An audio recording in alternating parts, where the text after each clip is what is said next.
Have you heard or read news reports that artificial intelligence may pose a threat to humanity?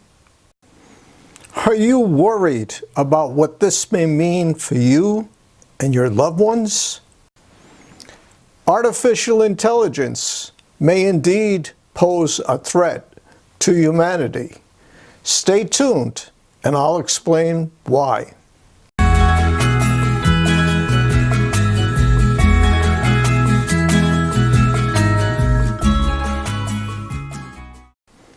First, why should you believe what I'm about to talk about? Well, it turns out that I'm a physicist, and I've worked over 3 decades in the field of integrated circuits on some of the United States' most advanced military weapons, communication satellites, and intercontinental ballistic missiles. In addition, I'm an author, and I've authored 4 books on science. My 3rd book, The Artificial Intelligence Revolution, became the #1 bestseller on Amazon. My 4th book was on nanoweapons, the first in its class, about this new class of weapons that have features smaller than the diameter of a human hair. My 5th book will talk about how artificial intelligence will be incorporated into weapons to make them beyond smart, to go to the point where they're genius weapons. Well, those are my credentials, and this video is the first in the Here's Why series, where I explain the why behind the headlines and separate the science from the science fiction. Now, let's discuss why artificial intelligence threatens humanity. Why does it appear that almost overnight, artificial intelligence is becoming smarter and smarter? Well, it's because of Moore's Law. Moore was one of the co-founders of Intel. His name is Gordon Moore. And he made an observation, namely, that integrated circuits doubled in complexity about every 2 years, but the price remained the same. And that law was called Moore's Law. Now, a colleague of Moore made another observation. He said, well, if the complexity is doubling, then the transistors are actually getting smaller and faster. And he suggested then that computer technology, the speed and power of computers, would actually double every 18 months. And that's the curve we've been on. And that's pretty much why you're seeing that what appears to be all of a sudden artificial intelligence is taking leaps and bounds, and we're seeing smartphones and then even smarter phones, and we're seeing cars now that can drive themselves. Now, Nick Bostrom and Vincent Mueller did a survey of experts, and they asked, when do you think artificial intelligence will be as smart as humans? And it came out pretty much somewhere in the 2040s was the average, that somewhere between 2040 and 2050, we're going to have computers that are as smart as humans. Then they asked a second question, and this is a very important question. When do you think we'll achieve superintelligence? Now, this is a computer that's not just smarter than humans, but it's actually smarter than humans in every aspect that's important. Now, I'm going to just give you my shortcut way of thinking about it. And that is that if you took all the minds together on Earth, the cognitive intelligence of the entire human race, added it together, superintelligence would be smarter than that. Now, when are we going to have superintelligence? Well, according to their survey, most experts believe, and I believe, that about 30 years after we reach a computer with human-level intelligence, we'll see the emergence of superintelligence.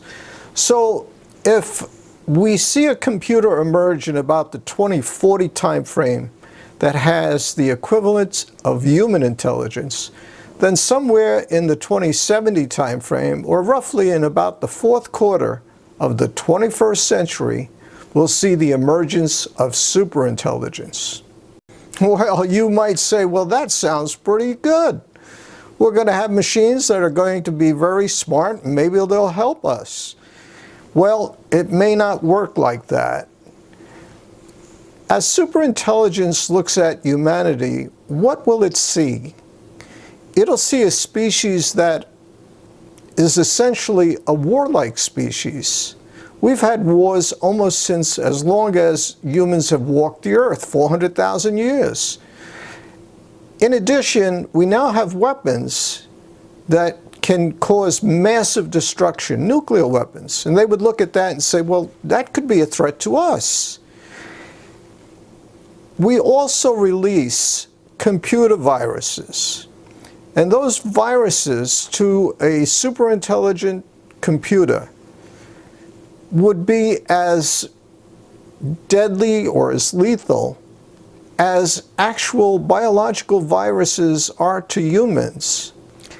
Now, I know I'm not painting a rosy picture of humanity, but that is our history. If you look at it, we do engage in wars, we threaten one another, we have nuclear weapons, we release computer viruses, and if you're a super intelligent computer, you might say, I'm not sure we need these humans.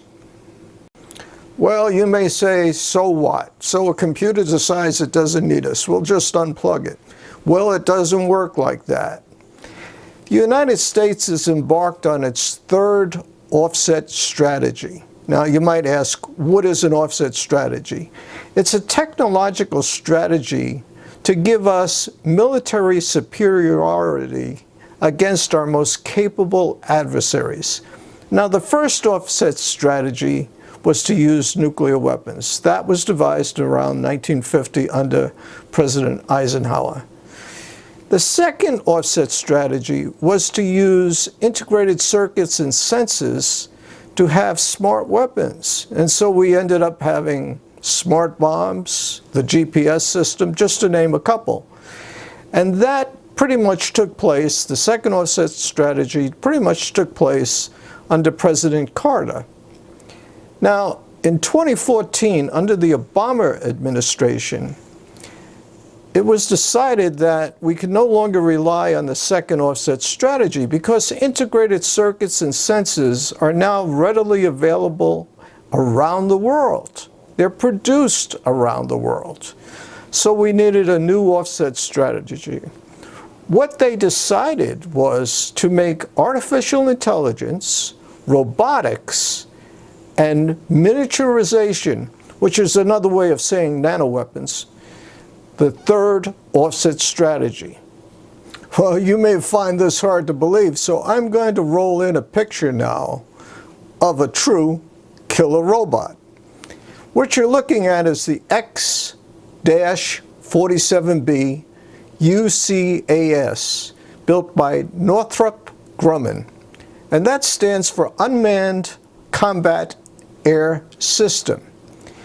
It's a semi-autonomous robotic aerial vehicle built for the Navy. It can land by itself on aircraft carriers and take off by itself. In addition, it can be refueled in air. Now, originally, when it was built to be autonomous, but because of the public outcry and the concerns of Congress, the Navy is only using it in a semi-autonomous mode, which means that a human will make the final decision in taking lives. But understand, this is a determination that was made. They could flip a switch, and this machine would be a true killer robot acting on its own and taking human lives at its own discretion. Well, if we stay on this path, by the fourth quarter of the 21st century, most of our most advanced weapons will have artificial intelligence built into them. And if they're under the control of superintelligent, they'll be genius weapons. Now, if superintelligence becomes concerned about humanity, will it use our own weapons against us? In the fourth quarter of the 21st century, I think it's a clear and present danger. Well, I know this hasn't been a cheery video, but I wanted to give you the facts. And the facts are, artificial intelligence does threaten humanity. Now it's your turn. What do you think? Let me know down in the comments. If you found this video informative and valuable, give it a thumbs up and subscribe. Click the notification bell so you'll get more videos just like this as soon as they're published. Until we have a chance to talk again, stay savvy and live well.